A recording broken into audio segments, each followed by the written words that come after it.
Good morning विद्यार्थीओ આપણે અભ્યાસ કરી રહ્યા છીએ ચેપ્ટર નંબર 2 સપુષ્પ વનસ્પતિઓમાં લિંગી પ્રજનન। તો અહીંયા અગાઉના લેક્ચર નંબર 9 ની અંદર આપણે જોયું કે પરાગનયન એટલે શું અને પરાગનયનના પ્રકારો વિશે ભણી ગયા। આજના લેક્ચર નંબર 10 ની અંદર આપણે એ પરાગનયન માટે જે મદદ કરતા વાહકો છે એની આજે ચર્ચા કરીશું। તો અહીંયા જોઈએ तो परागनयन माटेना वाहको। तो परागनयन माटे वनस्पतिओ बे प्रकारना वाहकोनो उपयोग करे छे। परागनयन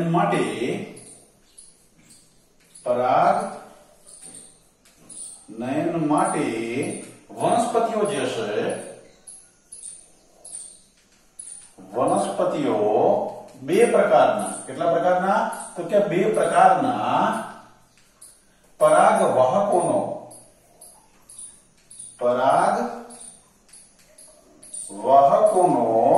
उपयोग करे छे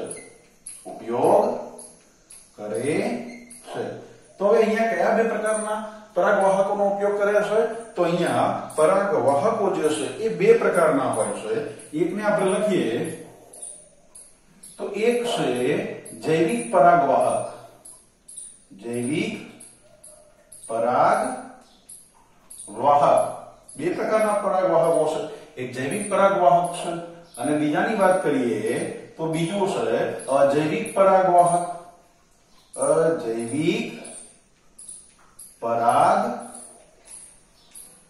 छे। हवे जैविक परागवाहकनी अंदर कया प्रकारना परागवाहको स्वरूपे जोवा मळे छे तो जैविक परागवाहकनी अंदर प्राणीओ जे परागवाहक तरीके जोवा मळे छे એટલે કે કીટકો છે પક્ષીઓ છે સસ્તન પ્રાણીઓ છે તો એ બધા શું છે તો કે જૈવિક પરાગવાહક તરીકે જોવા મળે છે। જ્યારે અજૈવિક પરાગવાહકની આપણે વાત કરીએ તો અજૈવિક પરાગવાહક તરીકે કોણ છે તો કે છે પવન જેને આપણે શું કહીએ છે વાત અને પાણી અને શું છે પાણી। આ બંને પવન અને પાણી आ बने केवा छे के अजैविक परागवाहक तरीके जोवा मळे छे। पण आ बन्ने प्रकारना जैविक आ बन्ने प्रकारना परागवाहको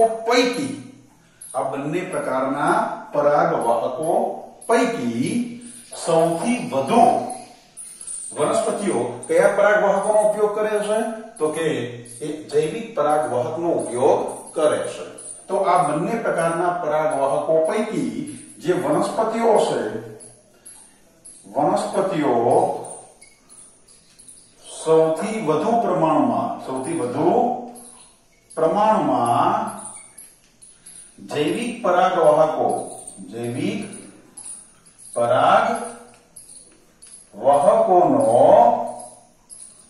પરાગવાહકોનો પરાગનયન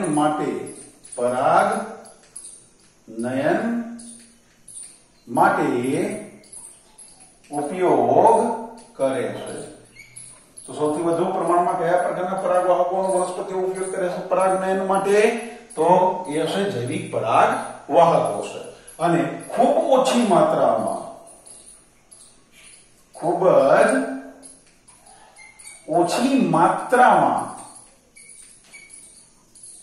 વનસ્પતિઓ अजैविक परागवाहकोनो परागनयन माटे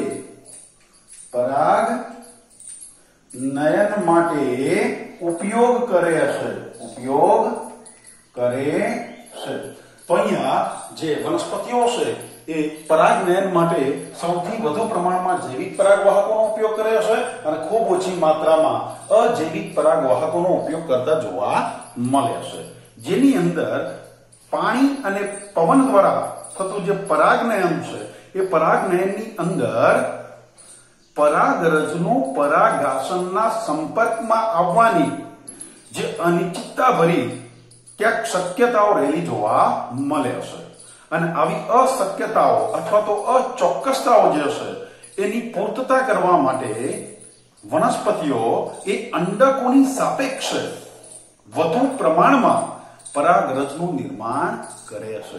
યાદ રાખજો વિદ્યાર્થી મિત્રો, શું કહેશે કે અજૈવિક જે પરાગવાહકો છે એ અજૈવિક પરાગવાહક એટલે આપણે કોની વાત કરી તો કે પવન છે, અને બીજું કોણ છે તો કે પાણી છે. તો પવન અને પાણી દ્વારા થતા પરાગ નયનમાં જે વનસ્પતિઓ છે એ વનસ્પતિની જે પરાગરજ છે, પરાગરજ નો કોના સાથેનો સંપર્ક કહેશે કે પરાગાસન, પરાગાસનના સંપર્કમાં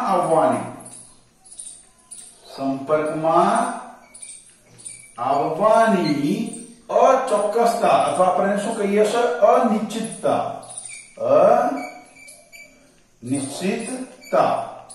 અનિશ્ચિતતાની શક્યતા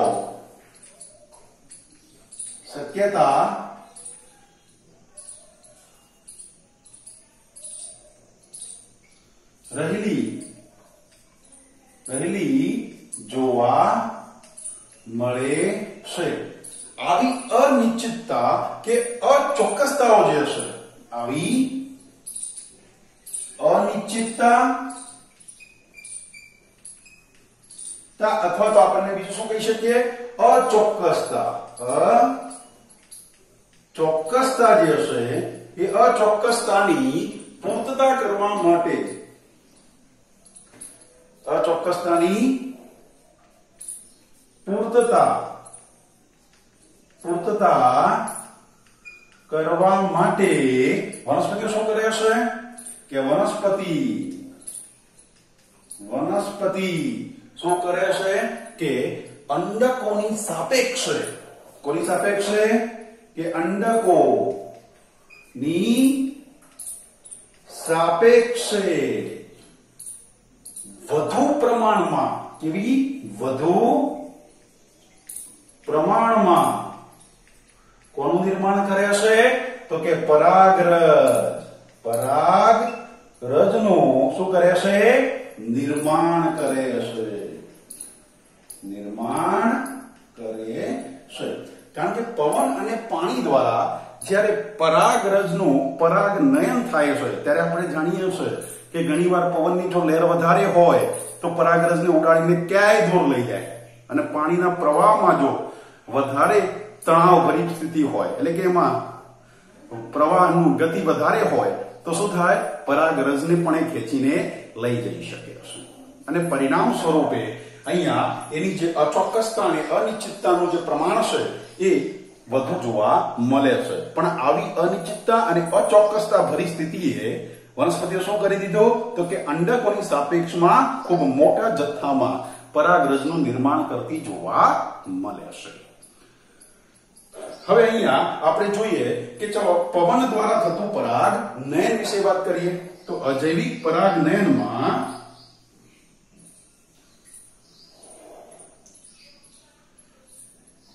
પવન દ્વારા થતા પરાગનયનની આપણે વાત કરીએ તો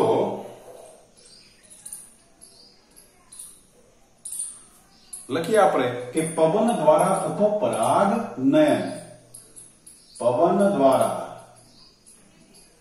થતું પરાગનયન. તો પવન દ્વારા થતા પરાગનયનની વાત કરીએ એટલે કે અજૈવિક પરાગનયનમાં પવન દ્વારા થતું જે પરાગનયન એ વનસ્પતિઓમાં ખૂબ સામાન્ય જોવા મળે છે.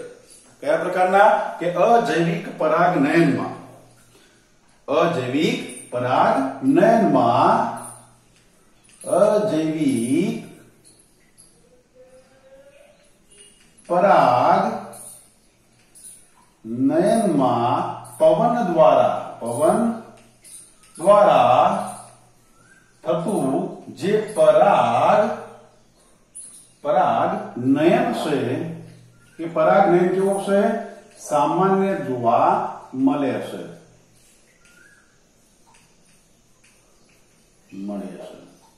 તો તો અજૈવિક પરાગનયન એટલે કે પવન અને પાણી દ્વારા થતા જે પરાગનયન છે એ પૈકી પવન દ્વારા થતું જે પરાગનયન છે એ ખૂબ સામાન્ય જોવા મળે છે અને આવા જ્યારે પવન દ્વારા પરાગનયન થતું હોય ત્યારે વનસ્પતિની અંદર કેવી પરાગરજ હોવી જોઈએ, અંડકોનું નિર્માણ કેવી રીતે થાય છે એટલે કે અંડકો કેવી રીતે હોય છે, સાથે સાથે પરાગાશન અને જે પરાગવાહિનીઓ છે એની ગોઠવણી કેવી રીતે હોય છે.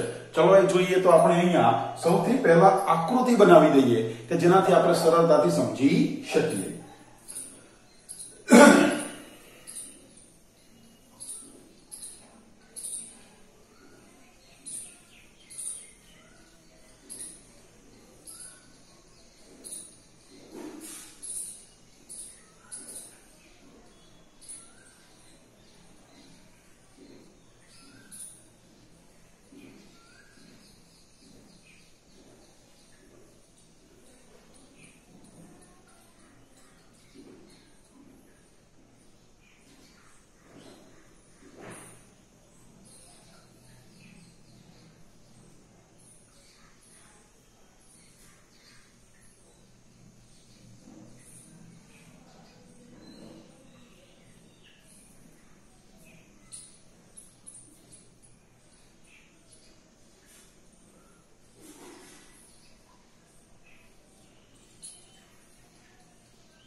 તો અહીંયા આપણે જોઈએ તો આકૃતિની અંદર આપણે જોઈ શકીએ છીએ કે વનસ્પતિની અંદર જે નર પુષ્પો એ ઉપરની તરફ છે અને માદા પુષ્પો નીચે ગોઠવાયેલા જોવા મળે છે. પણ અહીંયા નર પુષ્પની અંદર પરાગરજ કેવી રીતે જોવા મળે છે અને માદા પુષ્પની અંદર જે પરાગાશન અને પરાગવાહિની કેવી રીતે ગોઠવાયેલી છે. તો અહીંયા જોઈએ તો સૌથી પહેલા પરાગરજની ચર્ચા કરીએ તો પરાગરજ તો અહીંયા વનસ્પતિની અંદર જ્યારે પવન દ્વારા પરાગનયન થતું હોય ત્યારે કેવી પરાગરજ હોવી જોઈએ તો કે છે પરાગરજ કેવી હોય, હલકી અને કેવી રહેવી જોઈએ કે ચિકાસ રહિત હોવી જોઈએ. તો પરાગરજ કેવી હોય છે અહીંયા તો કે વજનમાં હલકી અને કેવી હોવી જોઈએ કે ચિકાસ રહિત હોવી જોઈએ. કેવી હોવી જોઈએ? ચિકાસ રહિત હોવી જોઈએ કે જેનાથી એ પવન સાથે સરળતાથી શું થઈ શકે? વહન પામી શકે. કારણ કે હલકી હશે તો જ પવન સાથેનું પરાગનયન થઈ શકે. વજનમાં ભારે હોય તો પવન સાથે પરાગનયન પામી શકે નહીં અને પરિણામ સ્વરૂપે જેથી તે પવન સાથે શું થઈ શકે? એનું સ્થળાંતરણ થઈ શકે. આ ઉપરાંત જો પરાગાશનની વાત કરીએ તો પરાગાશન કેવું હોવું જોઈએ તો કે પરાગાશન કેવું હોવું જોઈએ તો કે પરાગાશન પીંછાયુક્ત હોવાથી એ વાત પરાગિત છે એટલે કે પવન દ્વારા જે પરાગરજ આવશે એને સરળતાથી શું કરી શકે તો કે એને પકડી શકે. એટલે કે પરાગાસન કેવું હોવું જોઈએ? તો કે પરાગાસન પીંછાયુક્ત પરાગાસન હોય. કેવું હોય છે? પીંછાયુક્ત પરાગાસન હોય છે. પરિણામ સ્વરૂપે વાત પરાગિત જે પરાગરજ હશે એ પરાગરજને સરળતાથી શું કરી શકે? કે જકડી શકે. એટલે સરળતાથી શું થઈ જાય? પકડાઈ જાય. તો અહીંયા આપણે જોઈએ તો વનસ્પતિની અંદર પરાગરજ કેવી હોય? વજનમાં હલકી અને ચિકાસ રહિત હોવી જોઈએ, જેથી પવન સાથે સરળતાથી શું થઈ શકે? સ્થળાંતર થઈ શકે. પણ સાથે સાથે વિદ્યાર્થી મિત્રો એ પણ જાણવાની જરૂર છે કે જ્યારે આવી પરાગરજ જે પરાગાશયની અંદર નિર્માણ પામ્યા છે, આવા પરાગાશય પણ કદમાં કેવા હોવા જોઈએ? મોટા. અને આવા પરાગાશય એકબીજાથી કેવા હોવા જોઈએ? મુક્ત.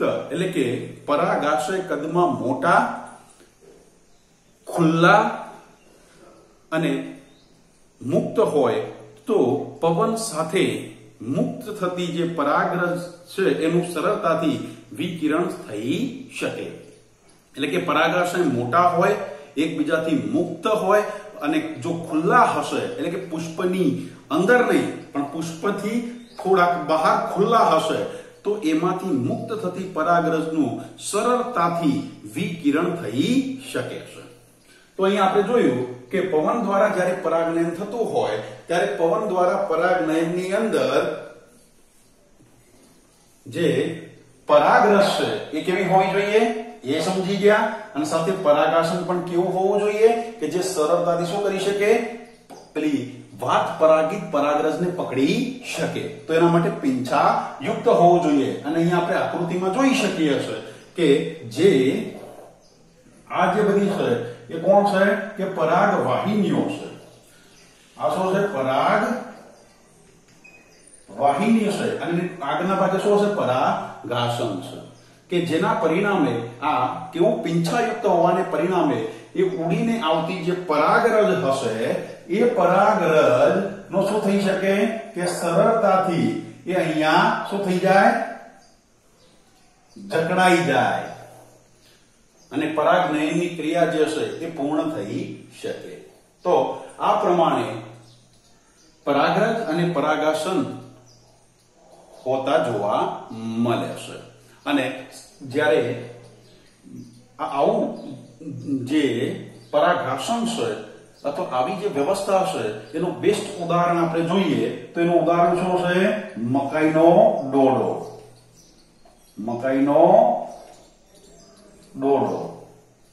ઓકે, મકાઈનો દાણાની જો વાત કરીએ એટલે કે મકાઈનો જે ડોડો છે એ મકાઈના ડોડાની અંદર આ પ્રમાણે આપણે જોઈ શકીએ છીએ કે શું હોય છે? કે પીંછાયુક્ત પરાગાસન અને પરાગવાહિનીઓની ગોઠવણી જોવા મળે છે, જે પવન સાથે લહેરાતી હોય છે અને જેના પરિણામ સ્વરૂપે જો ત્યાંથી પરાગરજ આવે તો એ પરાગરજને સરળતાથી શું કરી શકે? એ પકડી શકે છે. અને સાથે સાથે આવી વનસ્પતિઓ જે હશે એ વનસ્પતિઓ કેવી હશે? કે એની અંદર એક અંડકયુક્ત બીજાશય જોવા મળે છે. કેટલા હોય છે? કે એક અંડકયુક્ત આવી જે વનસ્પતિઓ હશે એ વનસ્પતિઓ એક અંડકયુક્ત. યાદ રાખજો વિદ્યાર્થી મિત્રો, કેવા? એક અંડકયુક્ત શું હશે? બીજાશય. અને એની અંદર પુષ્પોની ગોઠવણી કેવી હશે? ઘણા બધા પુષ્પો એક પુષ્પ વિન્યાસની અંદર ગોઠવાયેલા જોવા મળે છે. એટલે કે આવી વનસ્પતિઓ જે હશે એની અંદર એક અંડકયુક્ત બીજાશય અને ઘણા બધા પુષ્પો એકત્રિત થઈ એ શું કરતા હશે? કે પુષ્પ વિન્યાસ બનાવતા જોવા મળે છે. શું બનાવે છે? પુષ્પ વિન્યાસ માં ગોઠવાયેલા હોય છે અથવા ગોઠવણી ધરાવે છે. તો અહીંયા આજે આપણે જે જોયું એ શું જોયું તો કે પવન દ્વારા થતું પરાગનયન, અને ખાસ કરીને આવું પરાગનયન એ ઘાસ વનસ્પતિઓ જે હશે, કઈ વનસ્પતિઓ તો કે ઘાસ વનસ્પતિઓ જે હશે એ વનસ્પતિઓમાં ઘણું સામાન્ય છે. ઘાસ વનસ્પતિઓમાં કેવું છે? ઘણું સામાન્ય જોવા મળે છે. તો આજના લેક્ચર નંબર 10 ની અંદર આપણે જોયું કે પરાગનયન માટેના વાહકો કેટલા પ્રકારના હોય છે, અને એ પૈકી આપણે જોયું કે અજૈવિક પરાગનયનની અંદર પવન દ્વારા થતું પરાગનયન. તો વિદ્યાર્થી મિત્રો અહીંયા રાખીએ છે. ફરી મળીશું એક નવા ટોપિક સાથે, એટલે કે અજૈવિક પરાગનયનની અંદર પાણી દ્વારા થતું પરાગનયન. અસ્તુ.